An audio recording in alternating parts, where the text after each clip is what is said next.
When it was announced that Rachel Lindsay would be the Bachelorette, the first black woman to take the position, I wondered how the producers would handle it. I also wondered how it would make the show different, and how it would stay the same.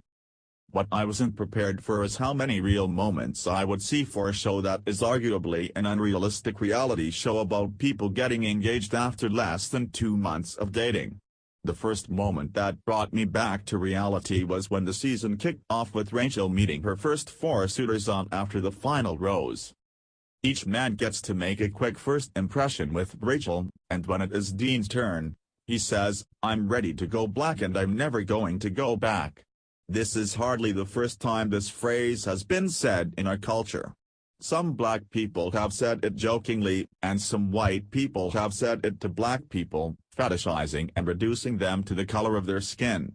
So it's no wonder this is a red flag to many people or why there was backlash. 0 o'clock. 0 o'clock. Let's discuss what a comment like that means. It could be a sign that a person views black people solely to sexualize them. It's racist, and there is a long history of white men sexualizing black women in America, from the days of slavery to now, with the way black women are treated as a very specific fetish in pornography. So when the actual season of The Bachelorette began, Dean almost immediately brought up his comment to Rachel to get reaction. She acted perfectly fine with it, and even referred to it as her line. This awkward sexualization isn't uncommon for black women in the dating world, and neither are the other racist undertones of the season. Finding out the man you're dating is racist. It didn't take long for fans to find racist tweets from Lee's past, so chances are the producers who had to vet these men before meeting with Rachel knew about them, too, and they still cast Lee to be one of the many possible men who could marry her. Many people who aren't normally subjected to racism might wonder why a person who has these views about Black Lives Matter would date a black woman. But as a black woman, it's not surprising at all. First of all, racists hardly like to identify as being racist. Lee most likely thinks his opinions on Black Lives Matter are totally warranted and aren't evidence that he hates black people at all. Lee notably tries to come off with an air of politeness by not raising his voice when he says something offensive to Kenny or acting nice to other black men in the house while targeting another to excuse to his racist behavior. This type of behavior is called moral licensing, or doing something good to excuse bad behavior later. You might have heard people say, "I can't be racist, my friends are black," or "I can't be racist, I voted for Obama." Stanford psychologists found that these sayings are a way for people to show their moral credentials, and that many of those who did vote for Obama felt much more comfortable with voicing their prejudices later. You can imagine the line "I can't be racist, my girlfriend is black" would be very valuable to a person of similar character as well. Sadly, as a black woman, coming across men like Lee isn't uncommon. I've been referred to as this mythical type of black person who isn't like the others, and was expected to take it as a compliment. There are many racists who have no problem going on a date with the black woman and still voicing their racist views, hoping you will make them feel better about them. Lee does this in several ways, like by trying to get Will to call Kenny aggressive, ignoring the racial context and his own insistent aggressive acts towards Kenny. He also tries to win Rachel over by poisoning her view of Kenny. It doesn't work, but it would be horrifying if it did. And it's even more horrifying knowing the producers included this man to stir up reality show drama. The microaggressions of black men. There can be many microaggressions when dating people of other races, but there are situations that pop up while dating within your own race as well. We see this when Will mentions to Eric that he has only dated white women in the past. This later becomes relevant during his one-on-one date with Rachel, when he is noticeably not affectionate with her. When they have dinner at the end of the date, she tries to get a sense of what is going on. Will finally says it, "I've typically only dated white girls." When pressed on why, he answers there just weren't many black women around where he grew up. But Rachel makes it a point to say she also was raised in an area that wasn't diverse and still dated black men. Rachel is also noticeably put off when Will describes himself as passionate but hasn't even tried to kiss her. Related. 4 things I've learned from being pretty for a black girl. This type of microaggression isn't uncommon in the black community. I've dated white guys who never dated black women before, but I've also dated black men. There are many reasons for this, but the biggest hot-button issue is the terrible stereotypes of black women. Black women are perceived as less innocent, more sexual, and too aggressive. Sadly, many people within our own community have bought into these stereotypes.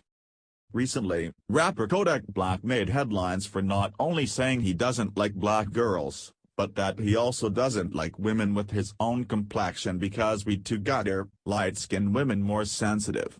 Kanye West actually referred to women of mixed race as mutts and said he preferred them to use in his videos. Colorism stems from the way light-skinned and dark-skinned black people were treated differently throughout slavery and still persists and tears our community apart today. It should be noted that Rachel herself wouldn't be labeled as a light-skinned woman, so this painful interaction is common and frustrating. This Bachelorette not only has to deal with racism from some of the white contestants, but misconceptions from the black ones as well. She deals with this by sending them home, and it's understandable and disappointing. Criticism for dating interracially. This season we see Eric being a little suspicious of Rachel for sending home so many black contestants when talking to Will. He mentions more white men are getting one-on-one dates and are being treated differently. This is possibly true, but it also brings into question whether this is a production choice or Rachel's.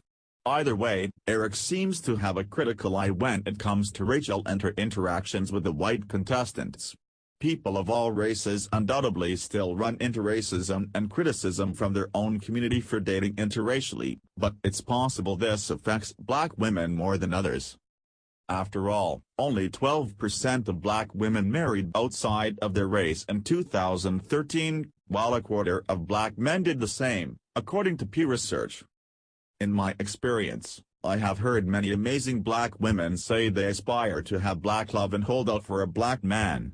So this overwhelming point of view does have an effect on black women who choose to date differently. Rachel has actually expressed herself that she feels pressure from the black community to pick a black man early on. That is a very common question that I get from black people, she told The Hollywood Reporter. Honestly, I don't want to go into this process with any preconceived notions or any pressures to do something for somebody else. I hate to sound selfish, but it's my process. I've also experienced harassment on the street from black men for being in an interracial relationship, so it's not surprising to me that Rachel is getting the same kind of feedback. It seems clear that Rachel is making bonds with multiple people of different skin tones.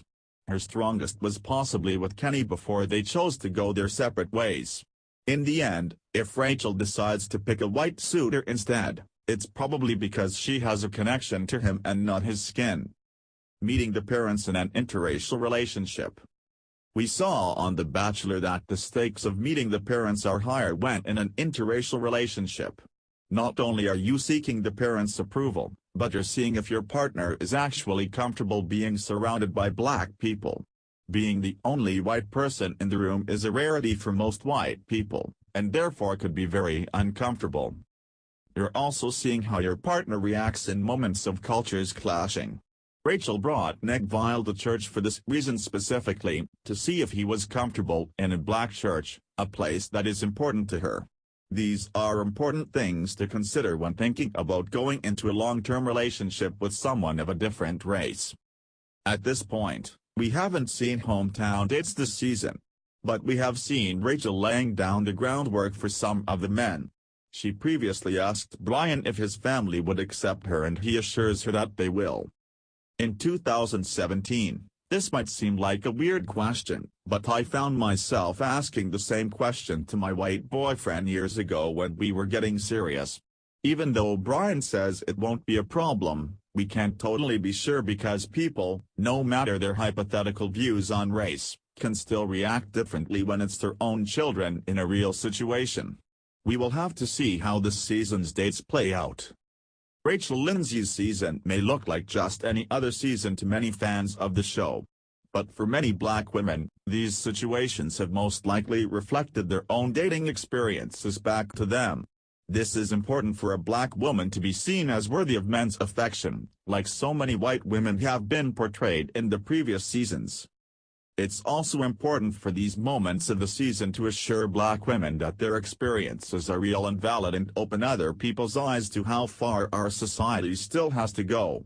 The show could have certainly been better at casting and handling this very important season. It's shameful that a person like Lee was cast as if he was just another villain that would make good television.